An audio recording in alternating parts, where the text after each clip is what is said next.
Shri V K സനോജി, സാമ്പത്തിക പ്രതിസന്ധിയുണ്ട് എന്ന് എല്ലാ കാലത്തും പറഞ്ഞിരുന്നത് സർക്കാർ തന്നെയാണ്. ധനമന്ത്രി, ഞാൻ അദ്ദേഹത്തോട് ചോദിക്കുന്നത് അങ്ങും കേട്ടുവല്ലോ, വിരൽ കെട്ടിയിട്ടിരിക്കുന്നു എന്ന് പറഞ്ഞ സാമ്പത്തിക സ്ഥിതി എല്ലാ കാലത്തേക്കാൾ മോശമാണ് എന്ന് പറഞ്ഞുകൊണ്ടേയിരുന്ന ഒരു സർക്കാർ ഒരു ഇടക്കാല ബജറ്റ് എന്നാണ് സാധാരണ വിളിപ്പേരെങ്കിലും അവതരിപ്പിക്കുമ്പോൾ വാരിക്കോരിയാണ് പണച്ചെലവ് കാണുന്നത്. ഇത് ഒരു സർക്കാർ ചെലവിലുള്ള അല്ലെങ്കിൽ ബജറ്റ് ദിവസം നിയമസഭയിൽ അവതരിപ്പിച്ച ഒരു പ്രകടന പത്രികയാണോ? മാധു, കേരളത്തിലെ ഇടതുപക്ഷ ഗവൺമെൻറ് 10 വർഷത്തിലേക്ക് കിടക്കുകയാണ്. ഈ 10 വർഷവും അവതരിപ്പിച്ച ബജറ്റിൻ്റെ രേഖകൾ ഇവിടെ ഉണ്ടല്ലോ. അപ്പോൾ എന്തായിരുന്നു 10 വർഷം മുന്നേ കേരളത്തിൻ്റെ ഒരു പൊതുസ്ഥിതിയെന്നും ഈ 10 വർഷക്കാലത്തെ ഇടതുപക്ഷ ഭരണകാലത്ത് അവതരിപ്പിച്ച ബജറ്റ്, ആ ബജറ്റിൻ്റെ എല്ലാം ഭാഗമായിട്ട് കേരളത്തിലെ ജനങ്ങൾ ഇന്ന് അനുഭവിച്ചു കൊണ്ടിരിക്കുന്ന നേടിയിട്ടുള്ള നേട്ടങ്ങൾ സംബന്ധിച്ചും വളരെ സത്യസന്ധമായ നിലയിൽ അതിനൊരു സംവാദത്തിന് തയ്യാറുണ്ടോ എന്നാണ് ഞാൻ ചോദിക്കുന്നത്. ഇപ്പോൾ എനിക്ക് മുന്നേ ചർച്ചയിൽ പങ്കെടുത്ത ആൾ പറഞ്ഞല്ലോ, കെട്ടിടം ഇടിഞ്ഞു വീട് ഒരാൾ മരിച്ചുപോയി, അങ്ങനെയെല്ലാമുള്ള ചില കാര്യങ്ങളെല്ലാം മുൻനിർത്തിയിട്ട് കേരളത്തിൽ ഒന്നും നടക്കുന്നില്ല എന്നാണല്ലോ പറഞ്ഞത്. എന്നാൽ കേരളത്തിൽ നടന്ന എല്ലാ കാര്യങ്ങളെയും സംബന്ധിച്ച് കൃത്യമായ രേഖകൾ ഇവിടെ ഉണ്ടല്ലോ. എന്ത് കാര്യമാണ് കേരളത്തിൽ പറഞ്ഞത് നടക്കാതെ പോയിട്ടുള്ളത്? നേരത്തെ 600 രൂപ ഉണ്ടായിരുന്ന സാധാരണക്കാരന് കിട്ടിക്കൊണ്ടിരുന്ന പെൻഷൻ ഇന്നത് എത്ര രൂപയിലേക്ക് മാറി എന്നത് നമുക്കറിയാലോ. അതിപ്പോൾ 2000 രൂപ ആർക്കെങ്കിലും കിട്ടാത്ത പ്രശ്നമുണ്ടോ? കുടിശ്ശിയായിട്ടുള്ള പ്രശ്നങ്ങളുണ്ടോ? പിന്നെ നിങ്ങൾ ഈ പറയുന്ന സാമ്പത്തിക പ്രതിസന്ധി, ആ സാമ്പത്തിക പ്രതിസന്ധിയുടെ കൃത്യമായ രാഷ്ട്രീയ കാര്യങ്ങൾ സംബന്ധിച്ച് കുറേ കാലമായി നമ്മൾ ചർച്ച ചെയ്തുകൊണ്ടിരിക്കുകയല്ലേ. ഇപ്പം എനിക്ക് മുന്നേ ഈ ചർച്ചയുടെ തുടക്കത്തിൽ കേരളത്തിൻ്റെ ബഹുമാനപ്പെട്ട ധനമന്ത്രി സംസാരിച്ചല്ലോ. ധനമന്ത്രി എന്താ പറഞ്ഞത്? 2.5 ലക്ഷം കോടി രൂപ 2.5 ലക്ഷം കോടി രൂപ കിട്ടാൻ ബാക്കിയുണ്ട് എന്നാണ്. അത് കൊടുക്കാനുള്ള പണമെല്ലാം കൊടുത്തു കഴിഞ്ഞാൽ തന്നെ ഒരു വലിയ തുക കേരളത്തിൽ കക്ഷി രാഷ്ട്രീയത്തതീതമായി ഈ കേരളത്തിൻ്റെ വികസനത്തിനാകെ ഉപയോഗപ്പെടുത്തേണ്ട പൈസയാണ്. എന്തുകൊണ്ടാണ് തടഞ്ഞു വെക്കുന്നത്? കേരളത്തോടുള്ള രാഷ്ട്രീയ വിരോധമാണ്.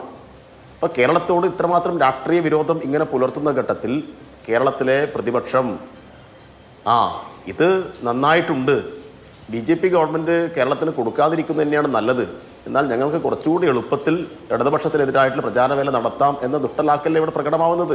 നമുക്കിപ്പോ പെട്ടെന്ന് ഈ കേരളത്തോടുള്ള ഈ സമീപനം മാറി പണമൊഴുക്ക് ധാരാളമായി ഉണ്ടാകുമെന്നൊരു പ്രതീക്ഷയുണ്ടോ?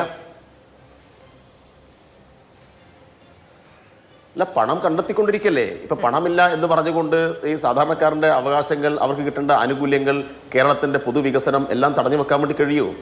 അപ്പൊ നിലവിലുള്ള പരിമിതികൾക്കകത്ത് നിന്നുകൊണ്ട് കാര്യങ്ങൾ ചെയ്യുന്നു എന്ന് നാം കാണേണ്ടതുണ്ട്. അപ്പം മറ്റ് സംസ്ഥാനങ്ങൾക്ക് അവരുടെ റവന്യൂ വരുമാനത്തിൻ്റെ 50%, മറ്റ് സംസ്ഥാനങ്ങൾക്ക് അവരുടെ റവന്യൂ വരുമാനത്തിൻ്റെ 50% എവിടെ നിന്ന് കിട്ടുന്നത്? കേന്ദ്ര ഗവൺമെൻറ് കൊടുക്കുന്നതാണ്. എന്നാൽ കേരളത്തിന് കഷ്ടിച്ച് 25% കിട്ടുന്നില്ല. അപ്പോൾ 20% കിട്ടുന്നില്ല എന്ന് ധനമന്ത്രി പറയുന്നത് കള്ളമാണോ? എന്നാൽ പിന്നെ UDFൻ്റെ അല്ലെങ്കിൽ മറ്റ് പ്രതിപക്ഷ കക്ഷികൾ ഇവിടെ പറയണം ധനമന്ത്രി കള്ളം പറയുകയാണെന്ന്. അപ്പോൾ ഇതെല്ലാം സംബന്ധിച്ച് കൃത്യമായ രേഖകൾ നമ്മുടെ മുമ്പിലുണ്ട്. ഈ സാമ്പത്തിക പ്രതിസന്ധിയിൽ നിന്നുകൊണ്ടാണ് വളരെ ജനപ്രിയമായിട്ടുള്ള, ജനങ്ങളെ ആകെ ചേർത്ത് പിടിക്കുന്ന ഒരു ബജറ്റ് ഇവിടെ പ്രഖ്യാപിച്ചത്. ഇത് കേവലം പ്രകടന പത്രികയാണോ? ഞാൻ പറഞ്ഞല്ലോ, കഴിഞ്ഞ 9 വർഷമായിട്ട് പറഞ്ഞ കാര്യങ്ങൾ പ്രകടന പത്രികയാണോ? ഇപ്പോൾ മുഖ്യമന്ത്രി കുറച്ച് മുന്നേ നടത്തിയിട്ട് പ്രഖ്യാപനത്തിൻ്റെ ഭാഗമായിട്ട് ചെറുപ്പക്കാരെ ചേർത്ത് പിടിക്കാൻ വേണ്ടിയിട്ട് കണക്ട് ജോബ് സ്കോളർഷിപ്പ് 1000 രൂപ കൊടുത്തു തുടങ്ങിയല്ലോ. സ്ത്രീകളെ ചേർത്ത് പിടിക്കാൻ വേണ്ടിയിട്ട് 1000 രൂപ കൊടുക്കാൻ വേണ്ടി തീരുമാനിച്ചല്ലോ. ആശാവർക്കർമാരുടെ ഓണററിയം കൂട്ടിയല്ലോ. അംഗൻവാടി ജീവനക്കാരുടെ ഓണററിയം വർദ്ധിപ്പിച്ചല്ലോ. പെൻഷൻ 1600 നിന്ന് 2000 ആക്കിയല്ലോ. അതെല്ലാം കൊടുക്കാതെ വെറും പ്രകടന പത്രികയുടെ ഭാഗമായിട്ട് മാത്രമായിരുന്നു അല്ലല്ലോ. അപ്പൊ അതുപോലെ ഇന്നിവിടെ പ്രഖ്യാപിച്ച എല്ലാ കാര്യങ്ങളും കേരളത്തിലെ ജനങ്ങളെ കണ്ടുകൊണ്ടാണ്. ജനങ്ങൾക്ക് അതിൽ വിശ്വാസമുണ്ട് എന്ന കാര്യത്തിൽ തർക്കമില്ല. പിണറായി വിജയൻ ഗവൺമെന്റ്, ഈ ഇടതുപക്ഷ ഗവൺമെന്റ് പറഞ്ഞിട്ടുണ്ടെങ്കിൽ പറഞ്ഞ കാര്യങ്ങൾ ചെയ്യുന്നതാണ്, ചെയ്ത പാരമ്പര്യം മാത്രമേ ഉള്ളൂ എന്ന് അനുഭവത്തിന്റെ അടിസ്ഥാനത്തിൽ കക്ഷി രാഷ്ട്രീയത്തതീതമായി കേരളീയ ജനത അംഗീകരിച്ച കാര്യമാണ്.